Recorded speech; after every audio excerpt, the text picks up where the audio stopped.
네, 매주 월요일 사용관의 더블체크로 이어가도록 하겠습니다. 매일같이 쏟아지는 여러 가지 리포트 중에서 날카롭게 체크해볼 부분들 확인해보고 있습니다. 오늘도 교보증권 영업부 사용관 차장님과 함께합니다. 차장님 어서 오세요. 네, 안녕하세요.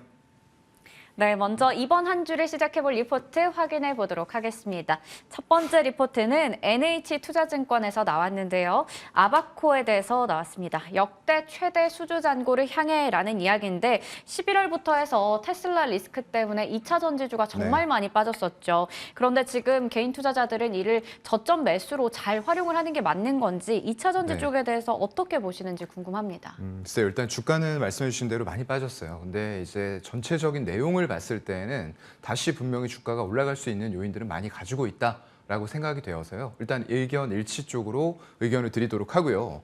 작년 3분기 기준으로 봤을 때 OLED 제조 장비의 매출 비중이 거의 75%, 4분의 3을 차지할 정도로 높았던 그런 기업들이에요.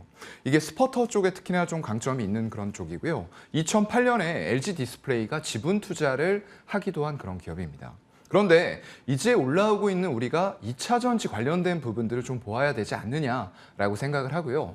지금 2차 전지 물류 장비 비중은 전체 매출 비중에서 4%에 불과할 정도로 굉장히 아직까지는 작다라고 볼 수밖에 없을 것 같아요. 그래서 지금 이런 디스플레이 쪽이 아닌 2차 전지 쪽의 밸류를 이 기업에 적용을 하는 게 맞느냐라는 의구심으로 그동안 많이 올라왔던 주가가 테슬라 이슈 그리고 전체적으로 작은 2차 전지 관련 매출 비중 때문에 주가가 좀 꺾이고 있다라고 생각을 하시면 될 것 같고요.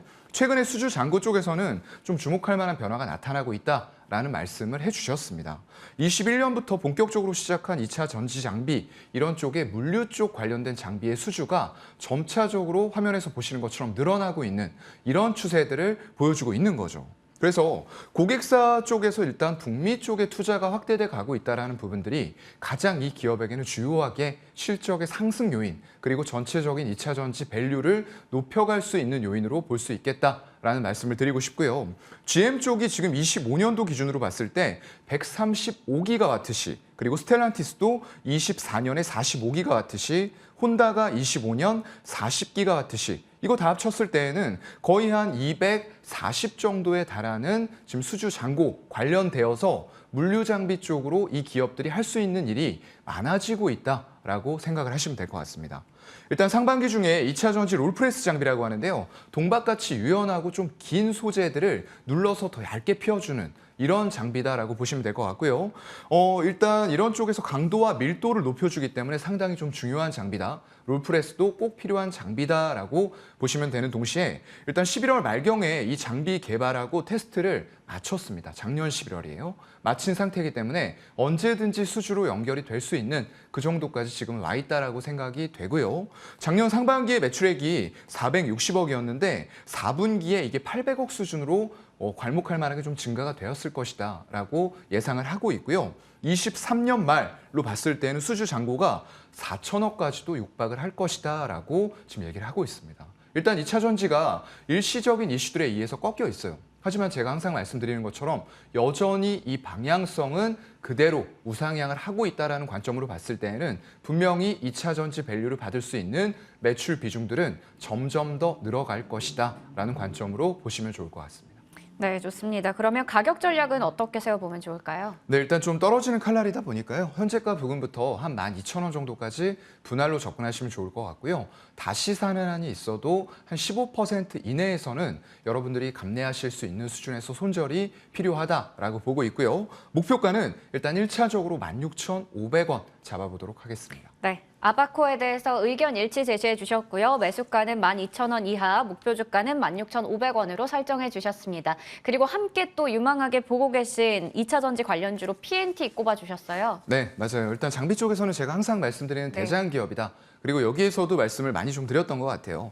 일단 대장의 수주 잔고는 무거워야 된다라는 리포트를 가지고 좀 다뤘던 그런 기업인데요. 일단 2차 전지 쪽에서 전극 공정 장비를 제조를 하고 있습니다. 롤트롤 기술을 가지고 있는데 이게 이제 독보적으로 가지고 있는 기술이다 보니까 점점 더 2차 전지가 지금 개화를 하고 있는 시기에 특히나 올해부터는 미국이 많이 열릴 거예요. 그런데 우리나라 배터리 3사가 이런 미국 쪽에 10개 이상의 합작 법인들을 세우고 있죠.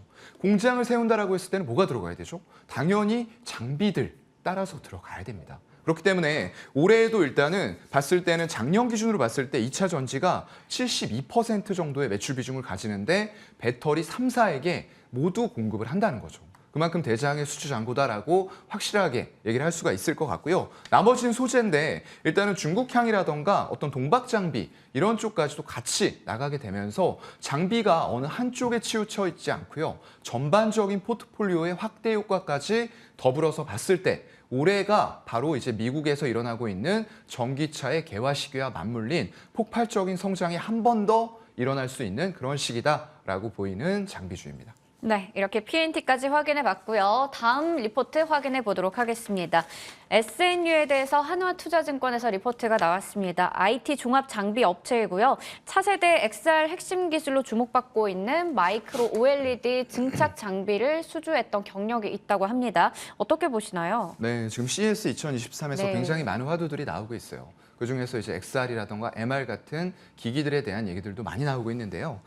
일단 기본적으로 이 기업은 디스플레이 검사, 측정 장비예요. 그런 쪽들의 강점을 가지고 있는 기업이고요. 16년에 이제 조금 안 좋았던 재무 상황에서 최대 주주가 SFA로 바뀌었습니다. 그만큼 실적이라던가 재무적인 안정성을 확보하게 되었다는 관점이 될 것 같고요.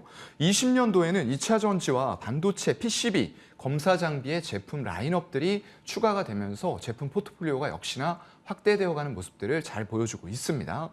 마이크로 OLED가 이제 중요할 것 같아요. 결국에는 이게 1인치 이하의 OLED가 될 텐데요. 여기에서 실리콘 웨이퍼, 기판에다가 제작을 하는 그런 쪽입니다. 기존에 OLED가 300에서 400 ppi 정도의 해상도를 가지고 있었다라고 하면은 이 마이크로 OLED 쪽은 그보다 10배 정도가 높은 해상도를 가지고 가기 때문에 굉장히 우리가 뚜렷하게 이런 핸드폰 안에서도 구현이 되는 XR이라던가 VR, 홀로그램 이런 것들이 정확한 색상을 가지고 뚜렷하게 구현이 되기 위해서는 마이크로 OLED가 핵심이다라고 할 수밖에 없을 것 같아요. 지금 삼성이나 이런 쪽에서도 마이크로 OLED 쪽으로 굉장히 힘을 실는 듯한 모습들을 보여주고 있고요. 그런 것들이 뉴스화가 좀 되고 있습니다. 일단 CCS 인사이트 쪽에서 전망치를 좀 내놨는데요. 올해 이런 XR이라던가 VR, MR 기기가 한 1,200만 대에 조금 못 미칠 것으로 예상을 하고 있어요. 그런데 이게 26년이 되면은 6,680만 대, 거의 한 6배 정도가 3년 만에 성장할 것으로 예상을 하고 있습니다. 지금 당장은 이런 기기들이 좀 비싸요. 그렇다 보니까 경기 둔화, 침체 이런 우려 상황들에서 조금은 안 팔릴 수도 있다라는 우려감들이 있어요. 하지만 결국엔 우리가 이런 것들을 실질적으로 해야 됐을 때 들어갈 시간과 비용적인 측면을 봤을 때는 훨씬 더 효율적인 방법들이 될 수가 있다는 거죠. 그래서 이 또한 지나가리라, 이런 인플레이션 상황들이 지나간다라고 했을 때는 이런 기기들의 판매율이 결국에는 스마트폰보다 훨씬 더 높은 성장률을 보일 것이다 라는 결론에 도달할 수 있을 것 같습니다. 네, 그렇다면 SNU는 가격 전략 어떻게 세워볼까요? 네, 현재가 부근부터 한 2,600원까지 분할 매수가 가능할 것 같고요.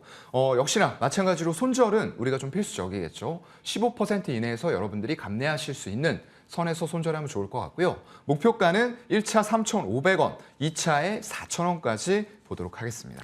네, SNU 그리고 함께 보면 좋을 VR 관련주로 뉴프렉스 꼽아주셨습니다. 네, 맞아요. 제가 항상 이 뉴프렉스도 XR 네. 쪽에서 말씀을 드리는 장비 쪽인데요. 이쪽은 이제 차세대 소재를 이용한 특수 PCB 분야를 하고 있습니다. 그래서 굉장히 고부가 가치 제품을 생산하는 일이다라고 보시면 될 것 같고요. 친환경 그린 테크놀로지 쪽에서 LED, PCB 사업 부문도 확충을 해나가고 있습니다.